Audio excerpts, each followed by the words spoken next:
That was a really phenomenal and engaging session. Please put your hands together one more time in a very well-deserved round of applause.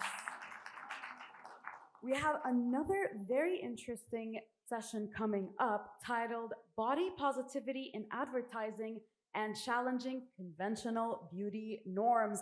As you know, that brings a lot of attention in marketing. Please welcome with me on stage our speakers, Naila Kudri, the CEO of Nestle Communications Agency, and Nicola Middleton, the founder and president of God Brands. Put your hands together.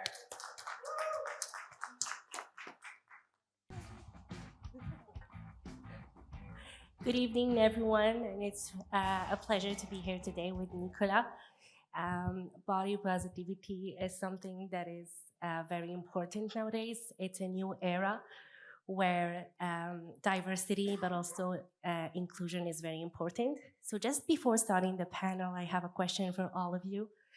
By a raise of hand, how many times did you feel dissatisfied with your lifestyle or your appearance after watching a brand ad?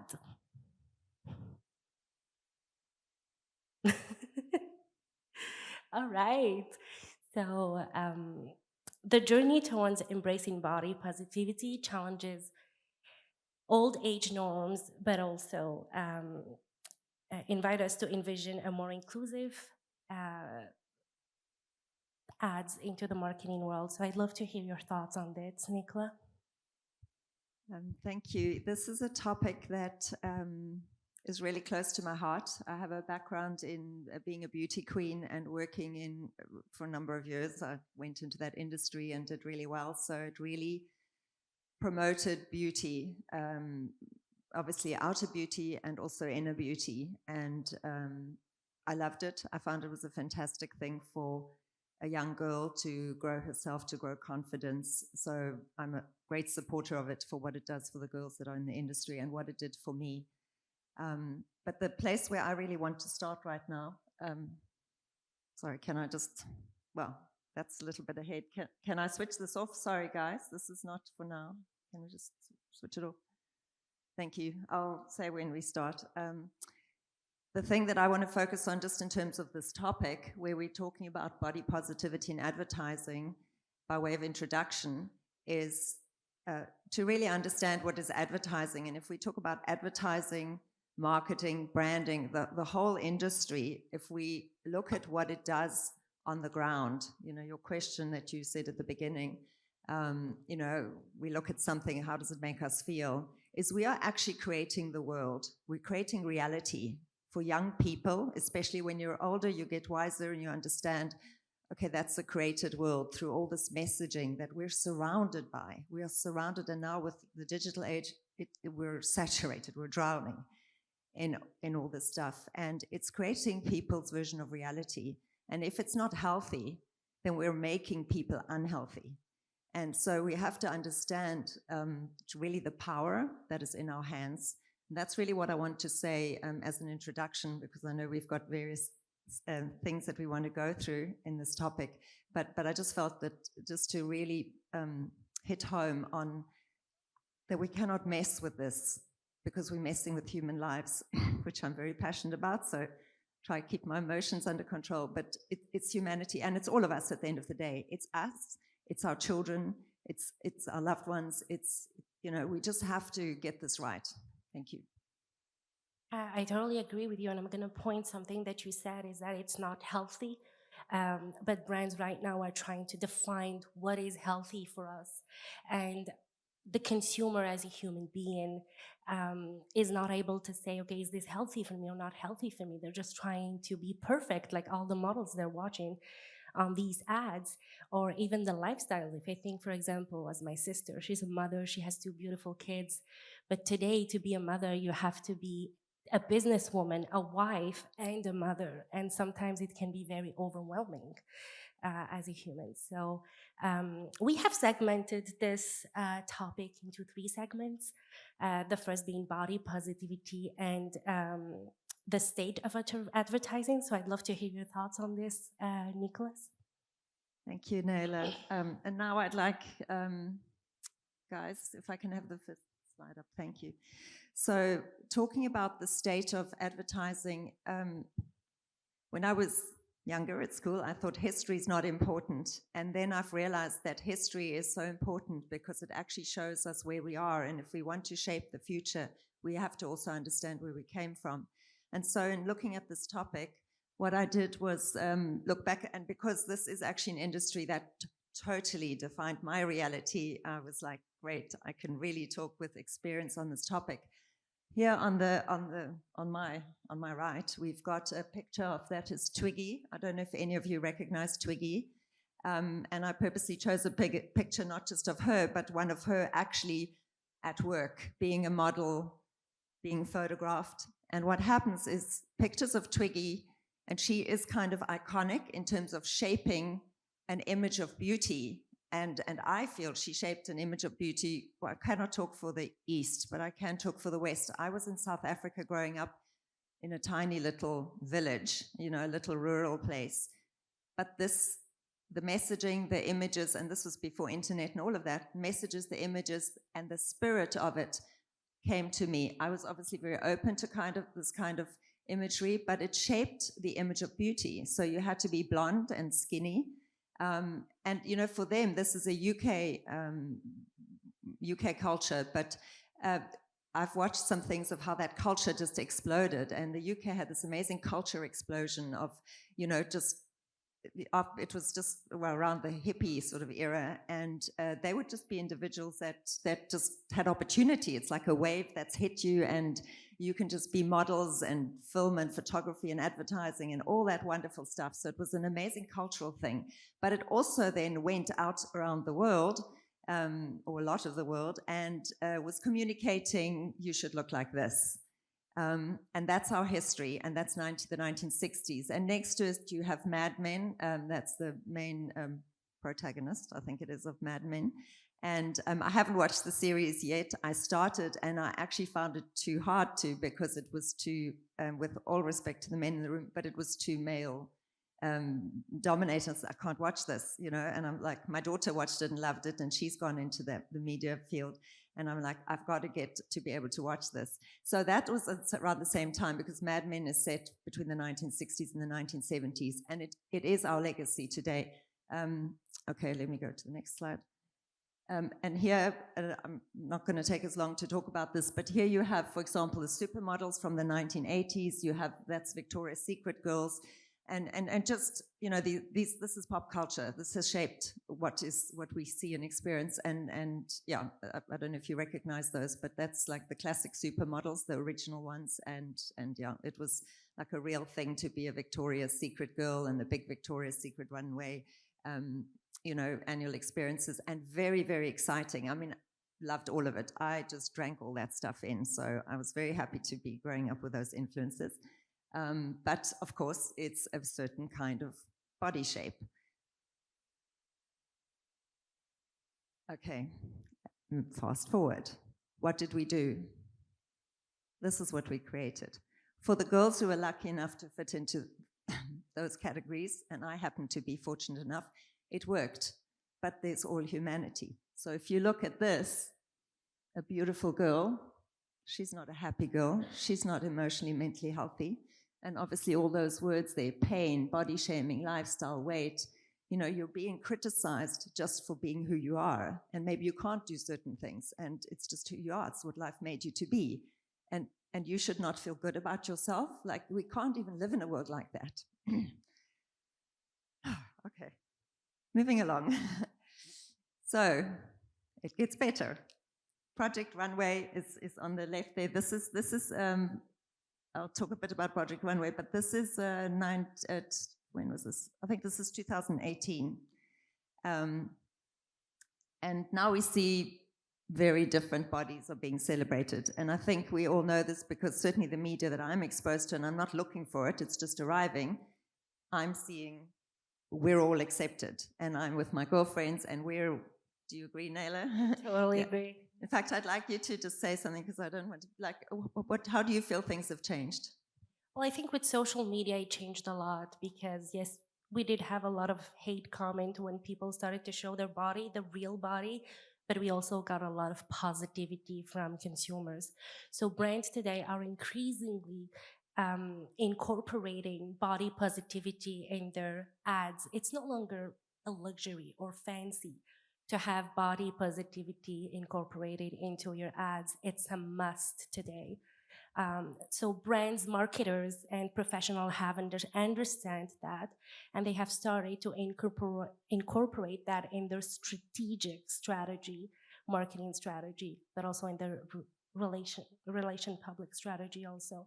So if I take another example, I totally agree with you on that for this example. But if we take Dove, for example, which is a skincare, body care, retail, mass retail brand, they did a campaign of body positivity where they've shown women from all colors, all ages, all size, with different backgrounds, different abilities. We had mothers, daughters, Black people, white people, Asian, Indians, Arab, and it was a way of showing the consumer that he's reflected in that brand and he's part of that brand, and it just created that inclusive community. So today, Dove is not just about a soap or a body wash. It's about body positivity. They branded themselves like that. If we think about Nike, which is the biggest retail of athletic shoes, they did the same thing with their brand, showing not the perfect athlete, that elite athlete, that it was really hard to be like him or her. But today they've showed many athletes with different backgrounds, but with different abilities also. So this is how we shape society. This is how we shape human society, right? So, like I said, today it's no longer a luxury to be and act like this as a brand, but it's a must. Thank you. Just the thing on Project Runway that I wanted to say is that in one of the seasons, they started using plus size models. So I started noticing a totally different language arising. So this is in terms of how we're already, have moved away from our history, but we see our history. But for example, there was a plus size designer, and she did an all plus size runway collection at the very end and won, so there are these breakthroughs. And again, this is pop culture, which then it's very powerful, just like Shakira's, gave examples of the Kardashians and of Paris Hilton. Pop culture just can achieve something, with our industry that just, it just takes it in a certain direction. So we see the power of that as well. So these are some of the images that I just wanted to talk about that I see today. Is like Lizzo. I don't know if you know the celebrity Lizzo, but she, and I watched a documentary on her, and she said, you don't know how close this was to not being a thing, where she had to be that brave individual that's just doing what's on her heart to do. And she flaunts her body, she flaunts her size, and she's sexy, she's gorgeous, she's dynamic, she's sensational, she's just got that energy. Obviously that's a gift of hers, but I watched a documentary, and then I was walking in the airport, and there was somebody who actually looked like her, and she was, this beautiful body, full-bodied woman, and she was rocking it. And I'm like, wow, like, it just made me smile, it made me happy, because here's a person who feels amazing in their own body, and that's what their body looks like, that's who they are. This last picture that I wanted to talk to, this every day, every body, every generation, is from a store that I went into, and it's underwear, it's intimate wear. And I was thinking, it's so great that we're trying to be everything to all people, which sometimes we say we can't be, but this was like, okay, you want to be for everybody, every generation. And I think the generation thing is also important, not to feel I have to be young, I have to be this or that. It's not just a body size. That's not the only thing. Body shaming can be age as well. You're not young enough, you're not beautiful enough, you're past it or whatever. That's also body shaming. So it comes in many shapes and sizes. Over to you, Naila. So this journey towards more inclusive content and more inclusive advertising comes with some complexities in our marketing industry. And today I wanted to speak about two that my agency have faced with our clients. The first being traditional metric limitations. So with the old way of doing marketing, we were being to were being able to look at traditional metrics. What I mean by that is click-through rates, reach, engagement, or even conversion rate. So we're able to see if our ad was a successful ad or not. But incorporating body positivity, it's a little bit more complex than that. We're not able to see if the ad was a success inside each diverse group. And that's something that we have been facing as marketers. So to do so, our solution, and we're still, I wouldn't say it's a solution, like a perfect solution, but it's something that worked for us. It's doing, looking more at the comments, looking at the shares, looking at the saves on Instagram or TikTok, or even the tweets, just looking at the conversation our brand has created, our ad has created. And that's how we're able to see if the campaign was a success or not, and really understand each diverse group, what they want, how they feel heard, how they feel special. That's one of the challenges we have faced. And the second one would be producing authentically diverse content. So creating content in different groups involves a lot of budget, and it involves also not creating stereotypes. The goal here is not putting more people into boxes, but really open the boxes and just put everyone in one box. And so that's something we have faced. We've worked a lot with influencers, but we really tried to be with them in every step when they create content for us, just to make sure that we don't create more stereotypes. How about you, Nicola? Did you face any challenges? Yeah, so just in terms of this, the industry and the challenge that we face, where that took me to thinking about it, what are the challenges? I thought to myself, we can really do anything, but it's up to leadership. And I feel that the challenges, and certainly the way I look at the world, which is very much as a mother to humanity, I see us being, one global family. And what for me needs to happen is it comes down to love, okay, which I think we're learning to bring that word into the business world. I've had those conversations already a few years back. How does love and business have anything to do with each other? But I believe in leadership, which is love leadership, that we have to really love. We have to shift. And for me, this is an evolutionary shift, but we have to shift from first the bottom line or first the business success, and we do everything because we're thinking of, how do we get to the consumer? We stop actually seeing people, and we see numbers, and we see, how can that person serve my business? And that has to flip. We have to really switch it over so that my business is a tool to love and serve humanity, or the market, the individual, the groups that I need. And I see that as the challenge, is that because I also call myself a spiritual leader, and for me that journey is all about becoming love. It's our inner transformation.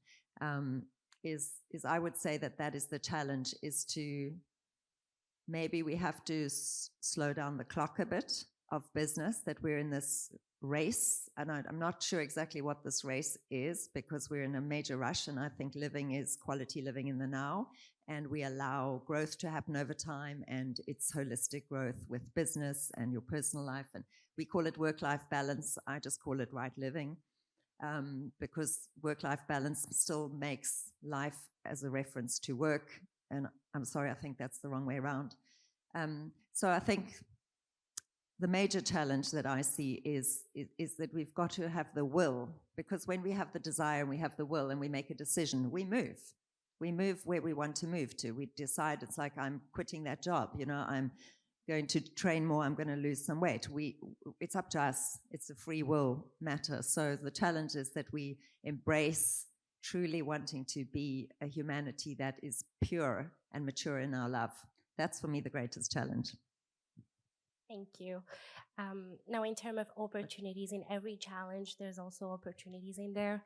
And in terms of marketing, strategic marketing, what we have noticed is that AI, VR, but also AR are tools that we can embrace and use in our marketing ads today. Um, let's take and as an example, AR filters on Instagram or TikTok, where consumers can see um, right away how the makeup will look on them. So that's something we need to really understand. And as marketers, it's new. And I've seen a lot of people being scared that their job is going to go away because AI and VR and AR are here now, but it's not. These are just tools for us as marketers to use. They will not replace us. There will just be something that we can use to be more innovative and to be closer to our consumers and really to speak to them. Imagine, for example, doing a campaign and your customer can see the campaign with their preference, with their personalized segments, what they like. So there is an opportunity in here, and I think we should educate ourselves and not be scared of it, and really understand how these tools work to make them at our advantage. Do you see any other opportunity? I absolutely agree with you that it's one thing to realize that we can't be, we can't all be Twiggy, and why would we want to be, one little skinny blonde girl? I don't want to live in a world like that. With all respect to Twiggy, I think she did an amazing job, and that was probably her calling for that time to open the world in that way. But we are in the world of today, of the year 2024, and we have AI, and we have, AR, and we have all of these tools which make it possible. I mean, I think earlier we were talking in day one about what it actually takes to do a photo shoot. I think when we were looking at the Alps and the Alps and the two dogs, the golden retrievers, and podcasting, and I don't know who saw it, but it was like that was probably never done as a photo shoot. That's just, talk to AI and say, give me two dogs podcasting on the Swiss Alps. And so what it actually costs, we can say, well, we want to love everybody and we want to actually market to everybody, and everyone should feel amazing with our product. It's not relevant, obviously, to every company and every product, but to the ones fashion and food and whatever else, so many different beauty products and stuff that are relevant. It's with AI we can do things, and with AR and where you can, try on your own makeup, change your makeup, make it to your own avatar. I mean, that stuff is all here. This is now the world we're in. So I just feel that we're at the right time. We're like on time with what we know we need to get right, and the tools and the ability and the desire and the momentum. It's all here. So actually, I think this is a very exciting time to win, to win on this challenge. Absolutely. And it's not just in the beauty industry. If we take, as an example, a company that does home decor, now you can use the app. If I think, as an example, Wayfair, I don't know if you guys know about this brand, they have an app where you can see in real time how does the table look in your living room. So it's amazing, and that's what people are looking for today. It's real time, personalized content. So for our third segment is, how are we going to shape the future, and how are we going to use body positivity for the next 5-10 years? And I think that content is king today more than ever. We need to focus on personalized content that really speak to the audience, and content that is personalized for our audience. We can no longer launch a campaign with only one segment. We have to launch many campaigns with multiple segments, using multiple different content to really speak to each segment and each audience. And that involves a lot of budget, but like we said, with the tools that we have, AI, VR, and AR, but also us as marketers, it's something that we can do and we're able to do for the 5 and next 10 years. So I actually just want to ask you a question on that, because, going to the futures, we know we want to make everybody happy. So everyone feels great in their own body and everyone can have great health. mental health and emotional health and all of that. But I just wanted to ask you, you've touched on it. We've got the tools and we must do this, but it does involve budget. But are we being realistic? Do you think we're being realistic? Because to throw that at us as marketers, and then it's like, yeah, but I can't be all things to all people. It's like, I don't even know where to start. Or is it actually just happening quite naturally? The solutions are there, the pathways are there, or does it feel like an insurmountable challenge, like just overwhelming? I think it's totally realistic because today these technologies are no longer not accessible for everyone. Everyone has it. You just open your computer and you do have access to ChatGPT. You don't have to pay millions to access that. So it is totally reasonable to think that with the next 5-10 years, we're going to be there. But what's going to be tricky, it's to do it the right way and not doing it awkwardly or just making it feel like it's fake. I think the challenge will be to make it feel genuine. So, but in terms of tools, I think it's totally realistic. In terms of not making it sound fake, that's another story. Yeah, so it's interesting. Actually, I don't know how you feel, but I feel really great about us being put together because we definitely come from different perspectives. And when you say about the part of it not being fake and, being genuine, that for me goes back to a person who is genuine in themselves, a person who has a certain level of emotional maturity. And obviously the message I love to promote is the love message, because when you really choose to be a person who loves and who gives selfless love, all your thoughts, all your actions, everything is thinking truly of other people. And then whatever you create, whatever you do, it's just not as selfish for myself, for my bottom line, for me to look good, for my fame, my fortune, whatever. It's I've delivered something beautiful and amazing, and it's when the customer out there is happy and feels great, that is actually the reward. For me, that's the reward of love, is I do something for you and it's not at all about me. And then you thriving and you blossoming is actually what gives me my joy and makes me smile and fills my heart up. So, yeah, I think that we need to put both of these messages forward. Again, Shakira was saying that the intuitive side, to the previous Fireside chat, her intuitive side tells her one message and her reason tells her, the opposite. So they seem to be in conflict.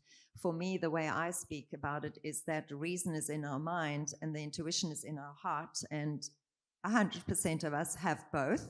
We have a mind and a heart. So we have to learn how to work with both, because there's a time to use our minds and reason and logic and be clinical. And the mind is like a computer. So use this amazing computer for what it's meant for. And the heart is actually where we live. It's the first thing a baby is, we know that there's a mother's pregnant, there's a baby. It's the heartbeat. The last thing that happens when we die is our heart stops. We can be brain dead and actually still be alive. You can be in hospital attached to machines and be alive at, quality, but your heart is still beating. So we have not given respect to our heart properly. It's kind of like it's just there. We take it for granted and off we go. We don't use this brain to think about the heart, and we really need to do that. And I also say we've been a hopping human at an evolutionary level, meaning we've only had one side of our thinking and of our sort of how we function developed, and that has come through the male side, and that's why it is more mind-led. And I say thank you to that, and I actually do want to honor all the men here, and I actually honor Mad Men as well, because they got an amazing industry going, which I love. So thank you for that, to the alpha man, for getting it going and building it and being single-minded and not getting all in the emotions and the messiness of the heart. Because look at what we've got, look at the legacy that we can build on, and we can do the things we do today because of what has come before us. So we really do have to honor the journey.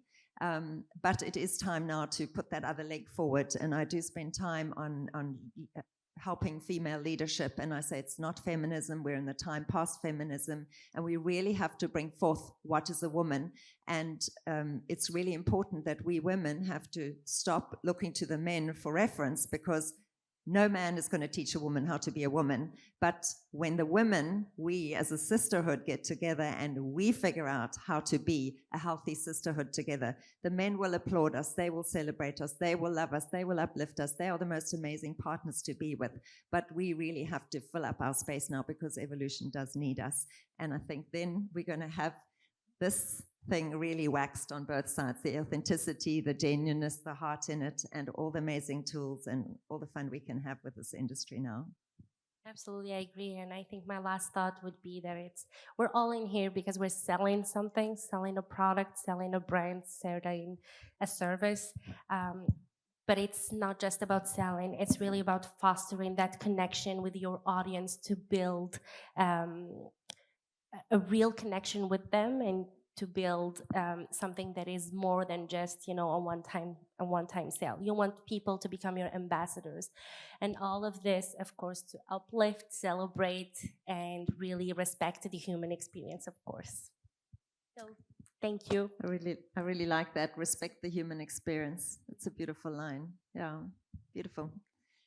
Perfect. I think we can we do have have questions. time for questions. Absolutely. Does anyone have any questions?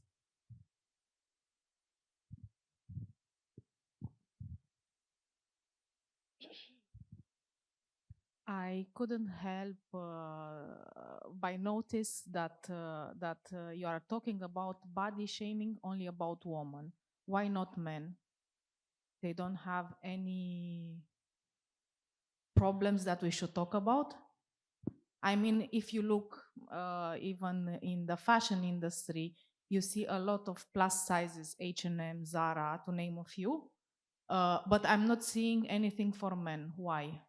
Well, on my side, I did give an example for men, which is Nike, for athletes, and that was my way of bringing men into this topic. But of course, the topic goes for both women and men.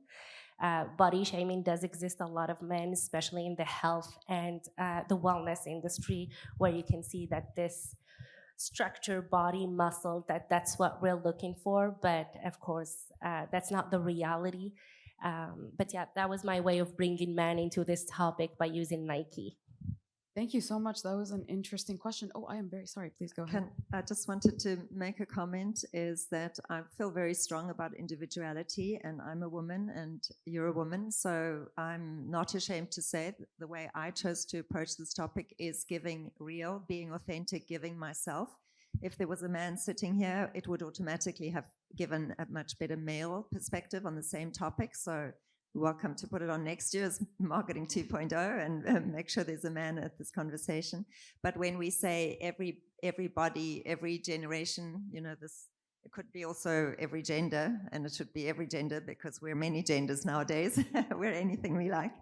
But I love your question because it's obviously the same. It's for everyone. Thank you so much. And I think women are substantially more affected by this problem than men, right? Right? Well, I wouldn't agree totally with that. Men do have a lot of expectations that we have with them. It's just not in the same industry.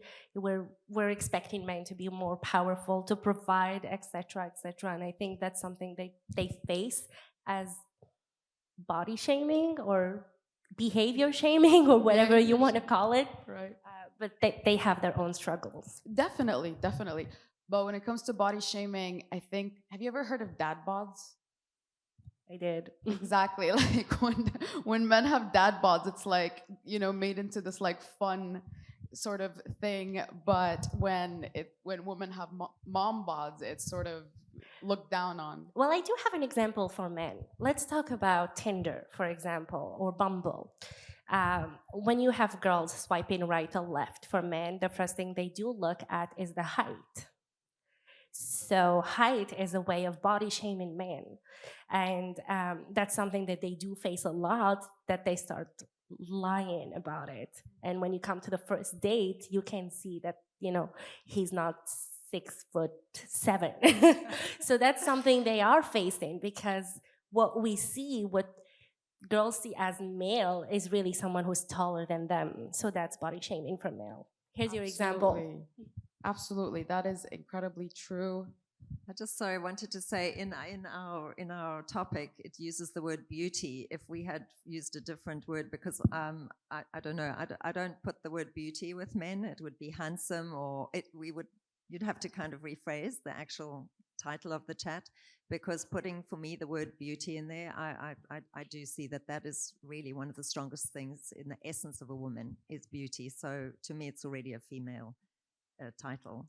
That's just my, how I take the word beauty. That's true. Who else has a question? Here you go. Thank you. So what an emotional, actually, the conversations which you have put in. And I would want to start with the statement, what you said about beauty. So the beauty lies in the eyes of the beholder. So beauty has nothing to do with gender. Of course, beauty comes from inside. It's irrespective of gender, color, caste, creed, whatever you call about. But yes, as Nicola, you mentioned that it's about beauty typically is aligned with women. And one of the question which she asked, I was also hearing some things where in the last conversations part, if I've understood it correctly, you were also mentioning that a lot of perspectives from a man which needs to be changed from from this body shaming or other things perspective. So the question which I want to understand or ask about it, from the fashion industry, because we see this often in the business environment as well, where women are looked at a certain point of view, and then men are also supposed to behave it in that manner. Uh, when it comes to the fashion industry, why it's always been showcased as the men are kind of exploiting the women, and that expectations of from the men to become more comfortable, more making them more comfortable into when it comes to women. But when it comes to reverse point of view, I understand that it's a female point of view here and no male point of view. It's just that I want to understand that, is it not that we ourselves are making it more gender biased versus making it gender neutral? And it happens in all the industry. We always say men are doing this, men are doing this, but there are so many women who are actually creating this body shaming for women as well. So my question is, how can we make it more gender neutral rather than making it gender specific? I would say using UGC content in all your campaigns. That's something that can help reduce the bias. UGC content is very genuine, and it's something that if you do it the right way, can really help reducing this. I totally agree with you that also women do body shaming towards other women. That's very true. Just like men do the same thing for other men. But when it comes to sexualizing the woman on ads or sexualizing the man on ads, it's both ways. I would say UGC content can help reduce that because it's real people marketing your product, real people marketing your service. So that would be my opinion. I would pass to you, Nicola. Well, for me, the sort of the strongest thing that I heard you say was about gender neutrality, and I just wanted to pick up on that and also say that I am personally not. I think we have to do so many things because we have to help the human journey, but I very much have vision for the future, and for me, we have lost the magic of this world and ourselves because we are very confused right now and we have to get some clarity again. And I want to live in a world where the love story thrives. And part of that for me, and I'm not talking for every person and how everybody does their personal journey, but I want to be woman, beautiful woman, and celebrate my femininity and show up really feminine, really beautiful, and feel amazing in that. I don't want to be gender neutral because I'm going to feel like a robot or a clone or like I came to this earth to be gray and dull and boxed in and lifeless. No, I absolutely am going to push, but we're on a spectrum, so I'm only talking for myself, but maybe I'm an outlier or maybe I represent some version of beauty or woman or whatever. I don't know. I'm not boxing myself in. I'm just here blossoming as me, but that's what I want. And I want to match me, because however far I'm on this end of the spectrum, I want to have the man on that end of the spectrum, because he's actually my counterpart. If I was somebody who wanted to have less extreme color, I would tone myself down. It's like, no, that's way too flamboyant. Like, I don't want to be, I don't want all that attention or whatever. I'm just, quietly here. I don't know if you know the word wallflower. I mean, maybe somebody's comfortable. It's like, I don't need all the light on me. Somebody give me the, lights, camera, action, and I'm happy. So we're different in our natures. And they would be like, oh, don't give me this, manly man. It's like, he's way too much for me. Like, I just want a nice guy and we can curl up and be comfortable. I'm just saying, there are all those stories. So if you talk gender neutrality, I'm like, that's not interesting, so it's like, I don't want that. But when I think with the hat of a leader and a marketer, I'm like, well, maybe that has to also be on the menu, so that's how it is for me. So thanks, Nicola and Naila, for your for your responses. And I understand from the marketing point of view, the contrasting views, narrowing down the, from the target segments or the purpose around it. So I understand from that, and probably gender neutrality can also be one of the ways by which you can differentiate ourselves. My only point is, I'm not trying to, kind of go against men or pro women or pro men or against women. The idea here is that, and I'm from India, and India, we have that, a lot of history of women, but not just body shaming, but even keeping them down under the covers for a very long period of time. Even though we used to have women who used to be empresses of the, of the countries and things like that. But because of the situations, everything changed. Things are changing in India, quite a bit change. But one big difference which we are finding it right now, that from that feminism support, towards it is becoming more of making it as a gender bias. It is becoming anti-men, and it's happening in various places. So I'm just trying to bring that factor, that rather than, till the time it is only supporting women, and from that perspective it's absolutely fine. But from our psychology point of view, it should not go to the extreme another side of it, where men starts feeling the same problems which women were feeling earlier. That was the only point I was wanting to share. I totally agree with you, and I think one of the challenges we spoke about is about creating that content that doesn't stereotypes men or women. So of course the goal here is not putting women against men in our ads, but really doing something that feels comfortable for men and also comfortable for women or any other type of genders. All right. Just something to add to that. I think it's not anti-men.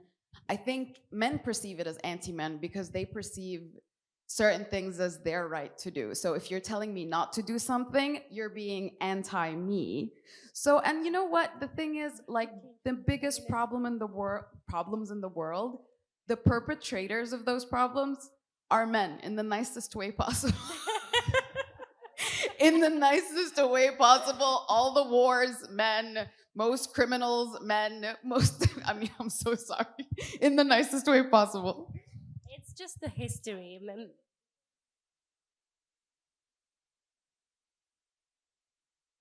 I think it's just the history. Women had to fight for their rights while men they already had rights. So I think that's where it come from. But once again, it's not anti-men or anti-women here, okay? We're all equal. Go ahead. And we're in it together, so we're stuck with each other. We better find a way to make love and peace, not war and whatever. Great, thank you guys. It's a very insightful conversation. And Nicola, you shared the history, and the context was so important to see how this evolution has come along. And I'm glad it has. It's so, like, I'm on the other side working in mental health. Well, when we see young girls and boys facing this every day and how they feel about their body. My question is for you, Naila, from a marketing perspective, I have seen brands adapt, right? Like I have seen them introduce, smaller sizes and plus sizes, on both ends. But it's not done well. It's not authentic. It doesn't feel right. They have responded, but it feels like, is it for the numbers or just to kind of give the message that we're doing something about it? Get that diversity quota, basically. Exactly. And I just feel the tone is not right. It still doesn't feel, in some of the bigger brands as well. So what's the point? There is no authenticity. Like, what's the point of doing it and it is for them, there's a lot of pressure. They have to respond, I feel.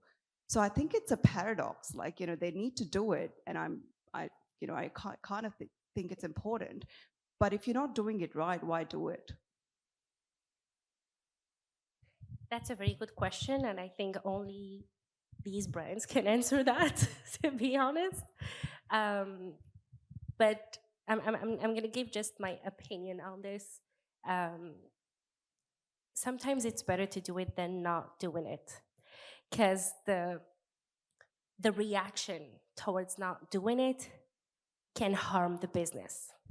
Instead of doing it and just having comments like, guys, you're not authentic, that's not genuine, you're just doing it for business, you're just doing to get sales.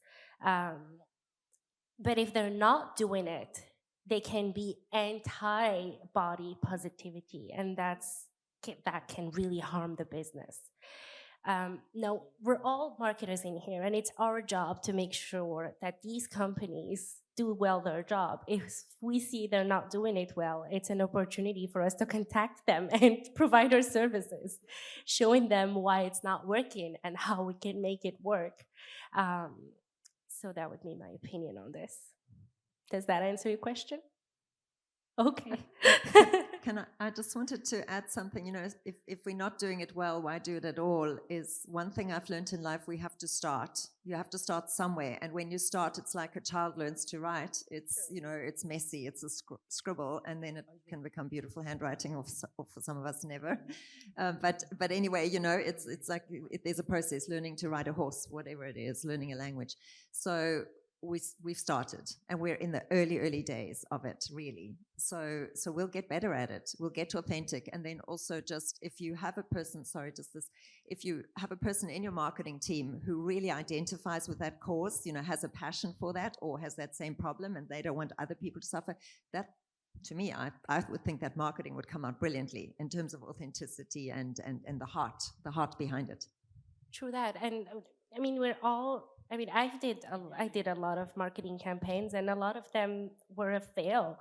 That's okay. The goal is really to understand why it failed, why we didn't get the response we were looking for. So analyze the data that come from that marketing campaign, and just improves it for the next one.